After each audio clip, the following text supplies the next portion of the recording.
হাজেরা, এই যে আমরা তো শুনলাম তুমি ছোটবেলায় হাঁটা চলাফেরা করতে পারতে, পোলিওর কারণে তুমি এই হাঁটাচলা করতে পারো না। তা তুমি কি ছোটবেলায় তোমাদেরকে বাবা মা কি স্কুলে পাঠাইছে কখনো? তো স্কুলে যাওয়া বন্ধ করলে কেন? ওই হাঁটতে পারি না, দেখা মেকা দেবে আপারা, তাই আম্মুরে তাই কে বলেছে, তা আম্মু নিয়ে চলে গেছে। আম্মুরে ওই তোমার স্কুলের শিক্ষকরা বলেছে যে আপনার মেয়েরে পাঠায়েন না? হ্যাঁ, আপনার কোন স্কুলে তুমি? এই তো প্রাইমারিতে ছিলাম, এই প্রাইমারি স্কুলে ছিলাম, তাই ছেলেপেলাদের খবর দিয়েছিল। তারপরের দিন আমি আম্মু গুজাতে বলেছে, তারপরে আমাকে পড়েছে বলে আম্মুরে বলতেছে কি আম্মু আমারে যাইতে নিচের করেছে, ওনারা করতে আসতে পারে না, দেখা মেকা দিলে আবার বিপদ হবে না। কি শিক্ষককে বলছিল আপনার মেয়ে যাতে স্কুলে না যায় প্রতিবন্ধীর কারণে? হেড ম্যাডাম বলেছিল যে ওরা স্কুলে আনার দরকার নাই, তো আসতে পারে না, চলাফেরা করতে পারে না, তার এই ছেলেপেলে দেখা মেকা দিলে ফলের পরে পড়ে গেলে পা ভেঙে গেলে তারপরে কি করবে? তোমার এরপরে যে তোমার সহপাঠীদের সাথে স্কুলে যখন যাইতে, তখন তুমি বন্ধ করলে, তখন তোমার কি খারাপ লাগেনি? লাগিছে। তোমার পড়ালেখা করতে খুব ইচ্ছে হতো? হ্যাঁ, সবাই লেখাপড়া করতে, যারা আমি বাড়ি বসে থাকি। তোমার খুব ইচ্ছে হতো লেখাপড়া করতে? জি। তা কি মাঝে মধ্যে কি ভাবো যে লেখাপড়া করতে পারলে আমি অন্যান্য মানুষের মতো বড় হতে পারতাম, এরকম মনে হয়? ভাবি, অনেক কথা ভাবি, আব্বু আম্মা মরে গেলি তারপরে কি হবে, পড়াতে আনতে পারি না, কিরা দেখবে শুনবে, আর কি আব্বু আম্মু মারা গেলে দেখবে কিটা, দেখবে। এখন তো আব্বু আম্মা দেখে, তাই না? এবারে তোমার টানবে কে, এরকম এসব কথা মনে পড়ে? হ্যাঁ। প্রিয় দর্শক বন্ধুরা, আপনারা শুনছিলেন আমাদের এই একেবারেই পল্লীর একটি মেয়ে, প্রতিবন্ধী, তার শিকার, সে নিজের ইচ্ছায় শিকার হয়নি। সে লেখাপড়া করতেও চাইছে সে, কিন্তু তার স্কুলের শিক্ষকরা তার মার দ্বারা তাকে স্কুলে যাওয়া বন্ধ করে দেয়, এবং তার মধ্যে এখনও চিন্তাভাবনা হয় যে আমি যদি আমার বাপ মা মরে যায় তাহলে আমাকে কে দেখবে, কে আমার এই চলাফেরা উঠা বসার কাজ করবে। এই ভাবনাটা কি সবসময় হয়, মাঝে মধ্যে নাকি মাঝে মধ্যে হয় না? চশমা ভাবি ও কষ্ট হয়। সেলাই করতে কি সেলাই করতে পারো?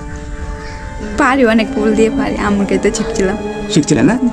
বন্ধুরা, আপনারা শুনলেন এই হাজেরা সেই হাতের কাজ জানে। যদি কোনো সুযোগ থাকে কারুর, যারা দেখছেন তারা হয়তো তাকে সেই সুযোগটা যদি করে দেন, তাহলে হয়তো ওই হাজেরা হয়তো সেই কাজের সাথে যুক্ত হতে পারবা। যদি কেউ সহযোগিতা করে, কোনো সেলাই মেশিন দেয় বা কোনো কিছু দেয়, পারবা না? জি।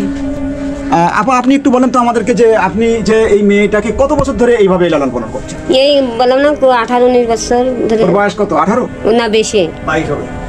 মেয়ের বয়স কত বছর বয়সে? ওই 3 বছর 3.5 বছর বয়স এরকম। তাহলে এই কয় বছর হয়েছিল? পোলিওর কারণে হয়েছিল? হয়। এই যে তার জন্য আপনাদের কি ধরনের সমস্যার মধ্যে থাকতে হয় সবসময়? এই যে এই মেয়েরা রাখতে পারেন না, চলতে পারেন না, বুঝেছেন? ওই যে গোসল করাতে হয়, নাতে হয়, খাতে হয়, কাগজে ধুতে হয়, সবকিছু করতে আমার।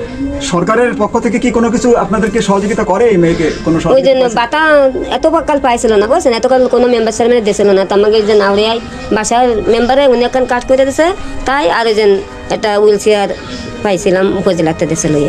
দর্শক বন্ধুরা, আমরা যতটুকু বোঝবার চেষ্টা করেছি, হাজেরার মুখ থেকে সে চলাফেরা করতে পারে না, হাঁটা চলাফেরা করতে পারে না, তার বাপ মা যদি না থাকে পৃথিবীতে, তাহলে সেই সময় এই যে দিকগুলো সে উল্লেখ করলো, এই দিকগুলো কে দেখাশোনা করবে, কে তাকে সহযোগিতা করবে? এই সহযোগিতার হাত যদি যারা আপনারা শুনলেন, যারা দেখলেন, তারা যদি একটু হাত বাড়িয়ে দেন এই হাজেরার পরিবারের দিকে, হাজেরার জন্য, তার বাপ মা যখন অবর্তমানে, যাতে হাজেরা আবার স্বাভাবিক জীবনযাপনে ফিরে আসতে পারে।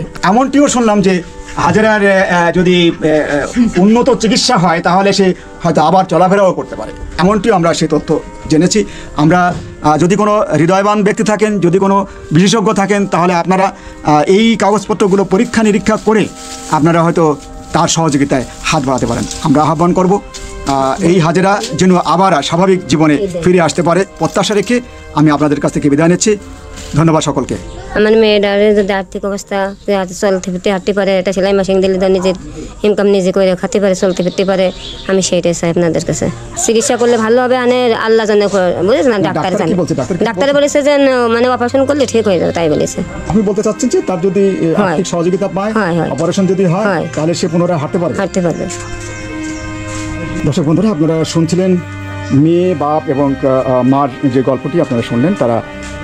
তাদের মেয়ের যে অবস্থা, পোলিও হওয়ার কারণের জন্য এই অবস্থা হয়েছিল, এবং তাকে যদি কেউ আর্থিকভাবে সহযোগিতা পায়, তার চিকিৎসা যেমনটি হবে তেমনিভাবে যদি কোনো সেলাই মেশিন বা সে যে কাজ পারে সেই কাজের ক্ষেত্রে যদি কেউ সহযোগিতা করে, তাহলে সে নিজের পায়ে অন্ততপক্ষে নিজে দাঁড়াতে পারবে, নিজের খাদ্য খোরাক সে নিজে জোগাড় করতে পারবে। এই প্রতিবন্ধী মেয়েটিও বলেছে যে আমি রাতে যখন ঘুমাই, ঘুম হয় না, শুধুমাত্র চিন্তা হয় যে আমার বাপ মা যখন থাকবে না তখন আমাকে দেখবে কে।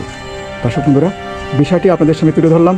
যদি আপনাদেরকে ভালো লাগে, এই পরিবারকে, এই মেয়েকে সামনের দিক এগিয়ে নিয়ে যাওয়ার জন্য, তাকে বাঁচিয়ে রাখার জন্য, তাকে সচল রাখার জন্য যদি কেউ এগিয়ে আসতে চান, আপনারা সহযোগিতা করবেন।